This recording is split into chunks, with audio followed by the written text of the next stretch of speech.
What's happening right now socially in the UK is just going to be exacerbated. And the problem is that there's only so much you can scapegoat migrants. Where was I when I found out about Brexit? I was actually in Montenegro because my family lives there, which is a country that was used as a sort of bargaining chip. Like, oh, don't go into the EU because Montenegro might be in the EU next and there's some wild country. So I just woke up and the first thing in my head was I need to check the results of the referendum. And yeah, just there on my computer. It was open because I had fallen asleep with it on and just like leaving, just winning by this like a tiny, tiny percentage.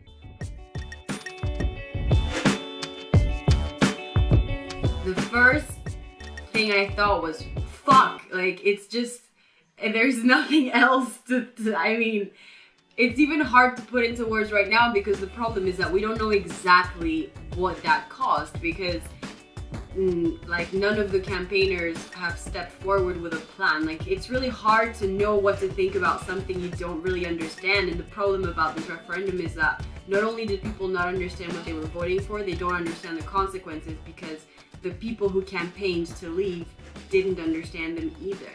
So yeah, it's difficult to form a coherent thought other than, you know, what is going on.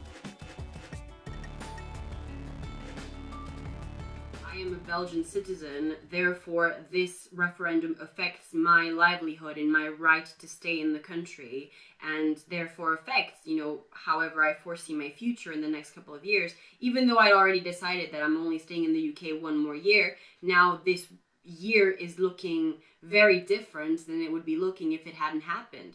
So I think my main, you know, instinct was I need to get out of the UK. And then my second instinct was, wow, my friends who are from the UK are fucked.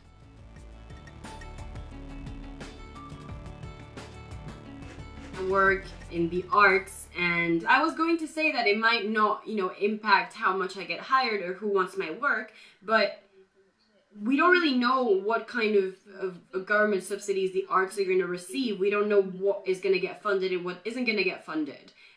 So perhaps less art projects get funded because there is less funding available specifically for that, because then the government has to balance all these other funds because they're no longer receiving EU funds.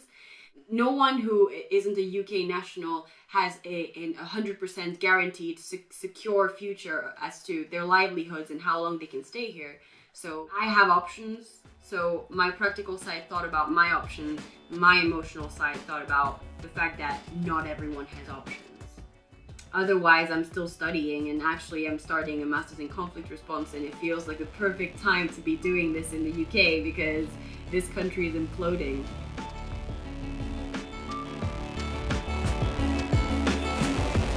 My emotional response was, you know, yeah, okay, well, this just legitimated so many people's racist ideas, and now all these views that have been hidden away from the polite public, you know, they're gonna come out. And that's what happened. That's exactly what happened.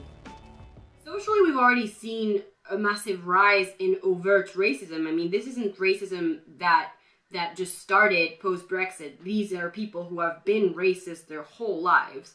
And it's just that now they think that a majority of the country agrees with them. One of the things that we need to keep in mind is that Brexit hasn't actually happened. As of now, the UK is still in the European Union. They haven't triggered Article 50. Everything is still the same. And so we don't really know how they're going to push it. A lot of people in government are trying to make sure that it doesn't happen because it is the worst thing that could happen to the UK right now. And I think a majority of the country would rather it didn't happen because a lot of people have already expressed a desire of it not happening, and if they could vote again, they would vote differently.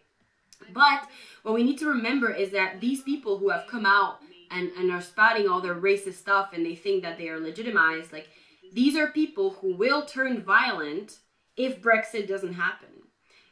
These are people who have made it clear how they feel about foreigners. They have made it clear how they feel about how their rights are being trampled on and all of that stuff. So socially, there's already so much tension, and Brexit hasn't even happened. So that's only going to escalate. No, no, I don't mind. Like, yeah, and take your time. Like, I'd rather. A lot of people who didn't know racism was a thing are now waking up and having to face the facts that it is. Sure, you still have people who are denying it, and people who read the Daily Mail and like this trash. They will always try to find a reason why somebody deserved to be treated a certain way instead of just saying, actually, no, that's really wrong. Nobody should be told those things. So I think that socially we're going to see more people fighting for equality, more people fighting against hate if Brexit does happen. We are going to need to stick together way more than we have so far, because hard times are coming to the UK. I say we because I live here now, but I'm gonna leave in a year. But I think that the UK and especially British students have a very difficult task on their hands, because for me, I'm just a foreigner talking, I have no idea about what's going to happen. And to be honest, I think that a lot of Europeans at this point are like, you know what, fuck you too. If this is what you wanted to do to us, like, okay, we'll deal with the consequences. So yeah, a very long way of saying I don't know. And I feel bad. I feel sorry for all the young British people who genuinely have an attitude that they want to be a part of Europe, that they want to be collaborative, that they want to fight racism, they want to fight the right wing, and now they are stuck with someone that they did not elect.